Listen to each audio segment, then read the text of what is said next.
नमस्कार। स्वागत है आपका YouTube चैनल उल्टा चश्मा पर। लेकर आया हूं आपका अपना कार्यक्रम विश्लेषण विद वानखड़े। संजय सिंह को ईडी ने बुला लिया पूछताछ के लिए और अरेस्ट कर लिया।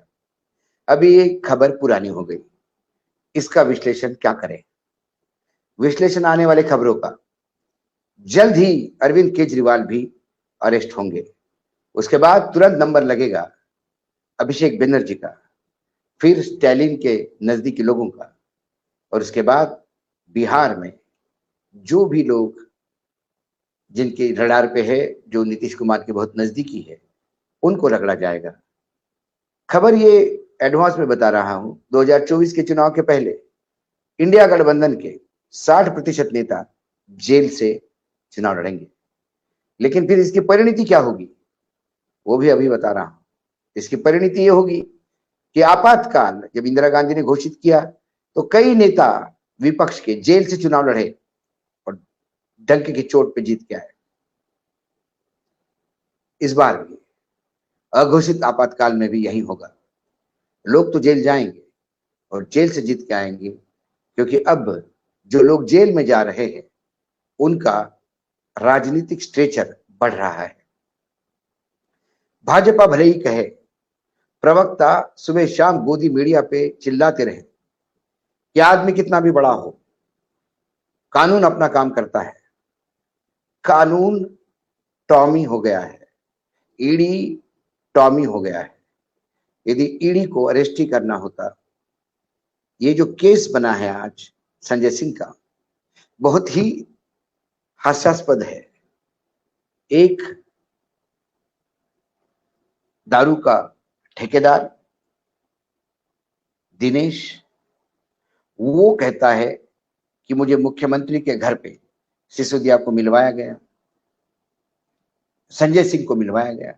संजय सिंह ने मुझे सिसोदिया जी से मिलाया। सिसोदिया को मैंने पार्टी फंड में 32 लाख रुपए चेक से पेमेंट किया।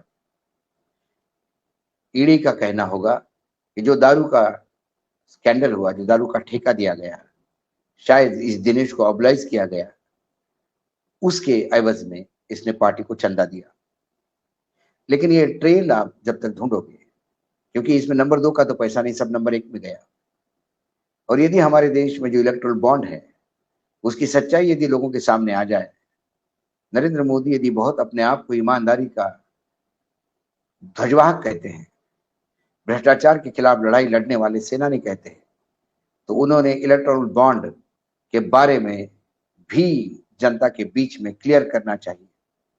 कोई और करे ना करे, भारतीय जनता पार्टी जो सबसे ईमानदार पार्टी होने का ढोंग रचाती है, उन्होंने तो पिछले साल इलेक्ट्रॉनिक बॉन्ड से किन किन कंपनियों ने उनको चंदा दिया ये बताना चाहिए। इससे पता पड़ेगा कि किन किन कंपनियों ने, किन किन राज्यों में सरकारों ने ऑब्लाइज किया, जिसका रिटर्न इलेक्ट्रॉनिक बॉन्ड के रूप में दिया। ये मैं कह सकता हूं क्योंकि इलेक्ट्रॉनिक बॉन्ड किसने दिए, किसको दिए, ये अभी भी गुपित ने चुपचाप किसी को नहीं बताया, सीक्रेट बना के रखते हैं। कुल मिलाकर ईडी का उपयोग, हमें लग रहा था कि संजय मिश्रा जाने के बाद कुछ गड़बड़ होगी, कोई पता नहीं, नए लोग अधिकारी आते हैं, लेकिन ये बात साबित हो गई कि दारू वही पुरानी है, बस बोतल बदल गई है, तेवर वही है, बस अधिकारी बदल गया है।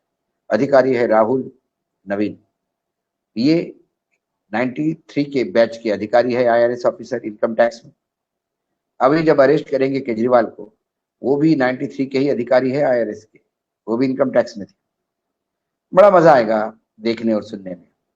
लेकिन अब लंबी रोज ब्रेकिंग न्यूज आएगी, कौन कहां विश्लेषित हो गया। अब ये ईडी का उपयोग हमने पहले भी कई बार कहा था, विभिन्न कार्यक्रम में मैं कहता आ रहा हूं कि अब सरकार लगातार ईडी, इनकम टैक्स, CBI इसका प्रेशर बढ़ाएगी, क्योंकि 2024 के चुनाव जैसे जैसे नजदीक आते हैं और सरकार जैसा जैसा अपना स्टेक रोज दिन प्रतिदिन खो रही है, उसमें से 2024 में हार एकदम दीवार पे लिखी हुई दिखाई देती है। ऐसे में यदि आपको जीतना है तो आपको अपनी लाइन बड़ी तो नहीं कर सकते, तो दूसरी की लाइन छोटी करनी होगी। उन्हें बदनाम करना होगा कि वो भ्रष्ट है, उन्हें जेल में डालना होगा, बिना उनके उनकी पार्टी को चुनाव लड़वाना होगा। और फिर देखेंगे कि हम ईडी, सीबीआई, इनकम टैक्स, तमाम पैसा, बाहुबल, धनबल सब करने के बाद और फिर पन्ना प्रमुख और बाकी चीजें तो है, इसके भरोसे सत्ता में वापस कैसे आते। लेकिन बार बार मैं कहता हूं, इस देश की जनता 143 करोड़ ये अशिक्षित है, ये अज्ञानी हो सकती है, ये प्रताड़ित हो सकती है, ये परेशान हो सकती है, ये रोज की समस्याओं से जूझती हुई नजर आती है, लेकिन मूर्ख जरूर नहीं। इंदिरा गांधी, जो नरेंद्र मोदी से बहुत ज्यादा पढ़ी लिखी थी, उनको भी यही अहंकार हुआ था, और जब उन्होंने इमरजेंसी लाई, आपातकाल लाया, तो इसी देश की उस जनता ने उनको आईना दिखा दिया और घर भेज दिया था। ये बात मैं कोई मनगढ़ंत नहीं, ये इतिहास है और ज्यादा पुराना नहीं। इस इतिहास को बार बार आपके सामने उजागर भी करते रहते हैं नरेंद्र मोदी जी। लेकिन नोइंगली और अननोइंगली, अनजाने में सही, मोदी जी इंदिरा गांधी जी के उस अहंकार और तानाशाही प्रवृत्ति में घुस गए हैं। यही कारण है कि बहुत ही छोटी बात, क्योंकि आज सर्वोच्च न्यायालय में जब सुनवाई हुई, सिसोदिया जी जो उप मुख्यमंत्री थे वो जेल में हैं पिछले करीब कई महीनों से। सर्वोच्च न्यायालय ने पूछा कि यदि ये चंदा चेक से लिया गया है और किसी ने चंदा दिया गया है, तो इसमें आप गलत क्या देख रहे हैं, इसमें ईडी का केस कौन सा बनता है। हियरिंग कल बरकरार रहेगी, कल कुछ नतीजे आ सकते हैं। सर्वोच्च न्यायालय ने इसके पहले भी ईडी को बहुत बड़ी फटकार दी थी। ईडी को कहा M3M में के केस में, एक बिल्डर के केस में, कि आप कृपया ट्रांसपेरेंसी और ईमानदारी से काम करें, आप पक्षपातपूर्ण रवैया छोड़ दे, आप बदले की भावना से काम करना छोड़ दे। और ये टिप्पणी नहीं, ये निर्देश था कोर्ट का। जब बोपन्ना जी के 2 मेंबर के बेंच ने ये बात कही तो लगा कि ईडी सुधर जाएगी, लेकिन फिर उनको पता है वो क्या कर रहे हैं। ईडी के अधिकारी भी नासमझ नहीं है, उन्हें भी पता है कि ये जो केस अनिल देशमुख का बनाया था वो बन ही नहीं रहा था। उन्हें भी पता है कि संजय राउत को जब अरेस्ट किया था वो भी केस बन नहीं रहा था, लेकिन ऊपर से आदेश था कि उठाओ अंदर डालो, उठा लिया, अंदर डाल दिया, जेल में रहे। लेकिन दोनों नेताओं के तेवर कम नहीं हुए, दोनों ने कोई कॉम्प्रोमाइज नहीं किया, दोनों लगातार लड़ते रहे। और जब जमानत मिली तो कोर्ट ने कहा दोनों केस में कि केस बनता कहाँ है जो इनको अरेस्ट किया, लेकिन वो मामला जमानत का था तो जमानत तो मिल गई। अब दोनों का केस चल रहा है, सालों केस चलेगा, उसके बाद कोर्ट से रिहा होंगे।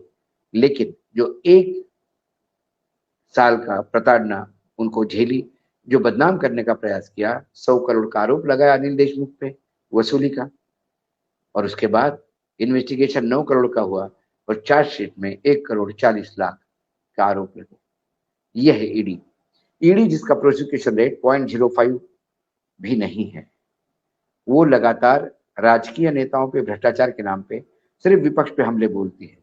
लेकिन अब जनता, जब कोई राजकीय नेता जेल में जाता है तो ये जरूर कहती है कि ये भ्रष्टाचारी नहीं होगा, ये मोदी जी के सामने सीना तान के खड़ा होगा। शायद मोदी जी इसके कद को देख के तकलीफ में आए, इसके सवालों को झेल नहीं पा रहे हैं, इसके हमलों को झेल नहीं पा रहे हैं।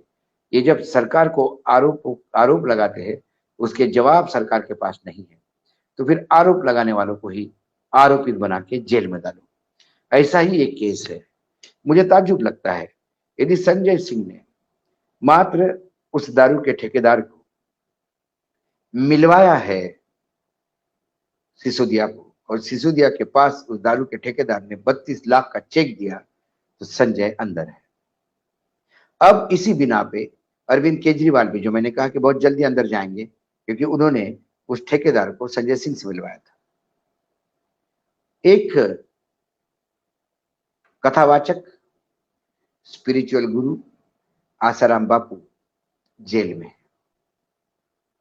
उसी आसाराम बापू के साथ हमारे देश के सर्वोच्च नेता का कई वीडियो है जहां वो आसाराम बापू के सामने नतमस्तक होते आ रहे हैं। क्या आसाराम बापू के साथ उन्हें भी जेल जाना चाहिए? कतई नहीं।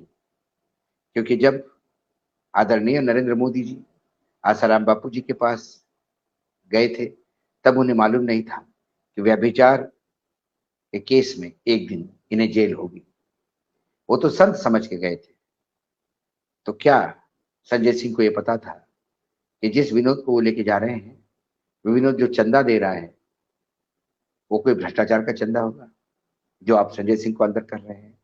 मैं कतई नहीं मानता कि फिर नरेंद्र मोदी जी पे कोई आरोप लगने चाहिए, क्योंकि मोदी जी जब नतमस्तक हुए थे तब उन्हें पता नहीं था कि आसाराम बापू व्याभिचारी भी होंगे।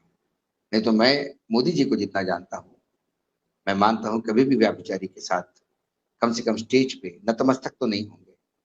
हाँ, साथ हो सकते हैं, क्योंकि अभी गोंडा के सांसद का जो केस है उसमें तो दिखाई देते हैं, लेकिन फिर उनका उनका दोष नहीं।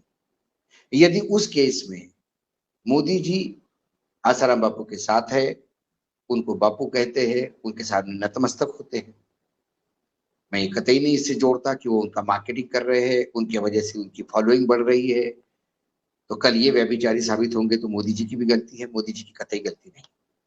तो क्या संजय सिंह की ये गलती हो सकती है?